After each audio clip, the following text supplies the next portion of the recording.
All right, I have this Craftsman Dls 3500 riding lawnmower, Craftsman, that take the hood off, and I'm going to be showing you today how to take this solenoid out if it's bad. That's not too bad to do. So obviously this is my parts mower. I'm parting it out so the motor's not in here. So my easiest thing is I just took the hood off. Pretty easy to do. Next thing, take your gas line off your carburetor, which you need a pair of pliers. Pull that off. Twist it and then pull that off.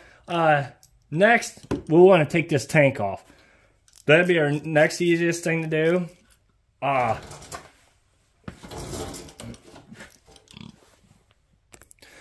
Now, we're going to be taking this tank off then, so to get to the solenoid, it makes it a lot easier, our lives a lot easier. So it's these bolts are 3/8 socket. Or you can use a wrench if you want.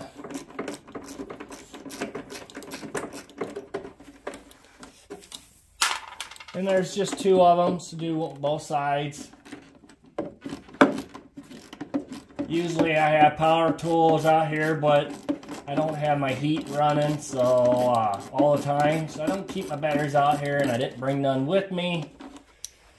So, alright, now, if you think about it, there's a motor set here. We'll have to move this wire. The tank, you'll have to pick up on both ends, just a hair, pull away, and it should come up and out. It may be tight, but it should unhook and come out. If not, you may have to take the shroud off the motor to do it. It just makes this a lot easier to get to unless you think you can get to this bolt here. This bolt is a 3/8 socket. And it's back over here. The first thing before you do any of that, go to the back and unhook your positive wire. Do not leave your positive hooked up. Unhook it, because that positive wire comes up to here and you don't want to be shorting nothing out. So yeah, if you can't get that tank out with that motor and shroud sitting there, you need to get a socket 3/8. I gotta get a shallow. We'll go ahead and take that bolt off right there. There's only one that holds it in place. It just makes it easier if that tank's out. Just see how much more room you have. So, and plus I wanted to show you how to kind of do it.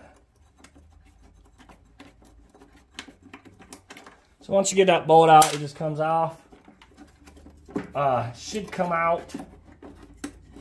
Man, have to play around. Yeah, you just got to play around with it. And then right here, you should be able to work with it. Get a screwdriver or something, peel these rubber boots back. Like I said, just make sure you unhook your positive wire. That is your red cable.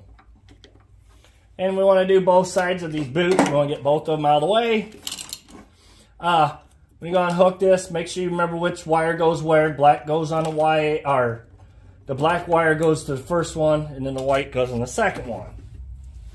So next we need to do, and that's another reason why I didn't really want to take that off that frame yet, is I want to get these off, which they're 7/16 nuts, which that one was pretty easy.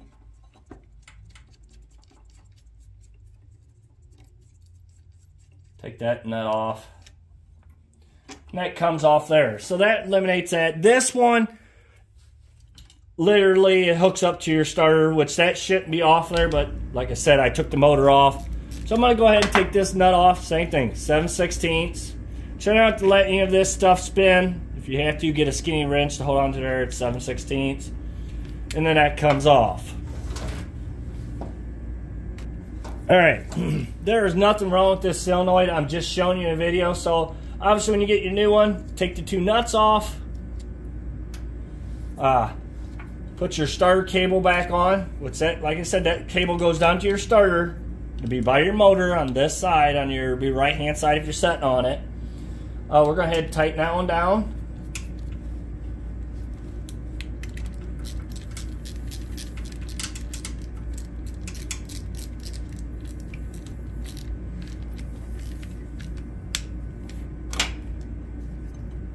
you obviously want to make sure that this is pointing the right way. Don't let that spin.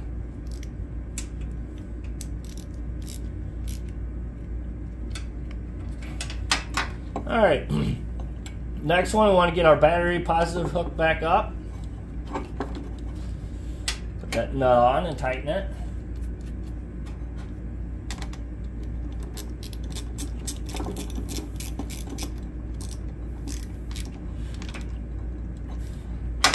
All right, now we want to hook these two wires up. Black one first, or the black one's in the front, the white one's in the back. So now once you get all that hooked up, there's two, this part, this little groove right here goes in this first little hole, and it just sets down in there.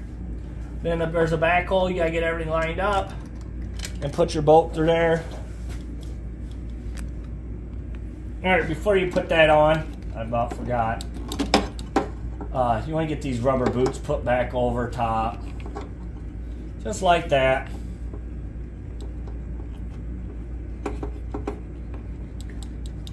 Now we'll want to go ahead and put everything back.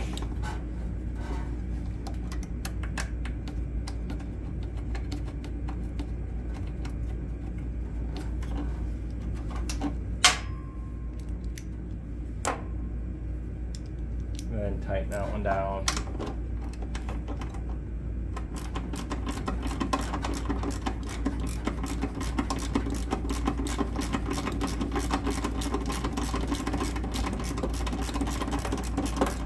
All right, I got that tightened down. All right, next we want to get our tank put back on.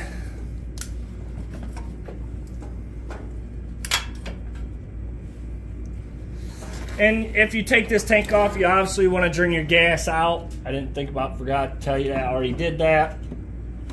So we'll hold this wire out, which you'll have to come in something like this probably.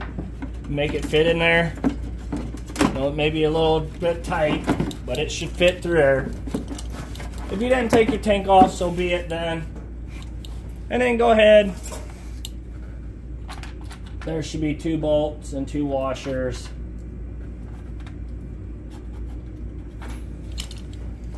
Go ahead and put them on.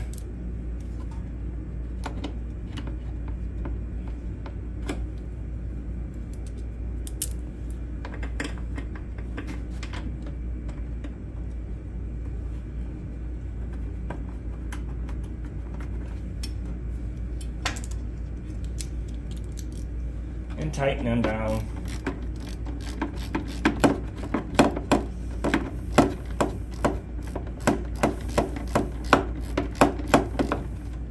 All right.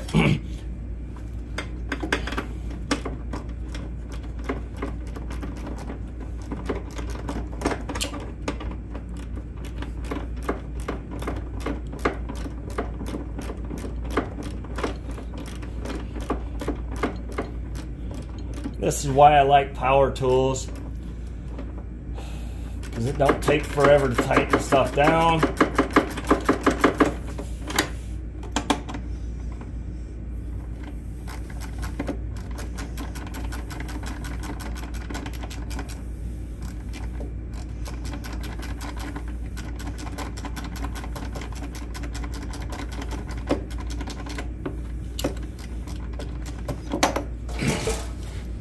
All right, once you got them tightened down, go ahead and put your gas line back on your carburetor with your pliers and this ring here.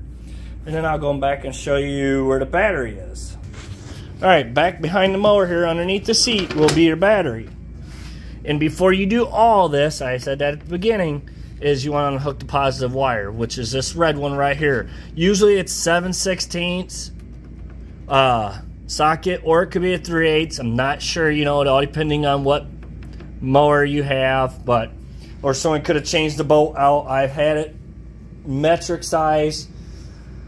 So yeah, just make sure before you do this whole job, you take that off first, and then you start changing that solenoid.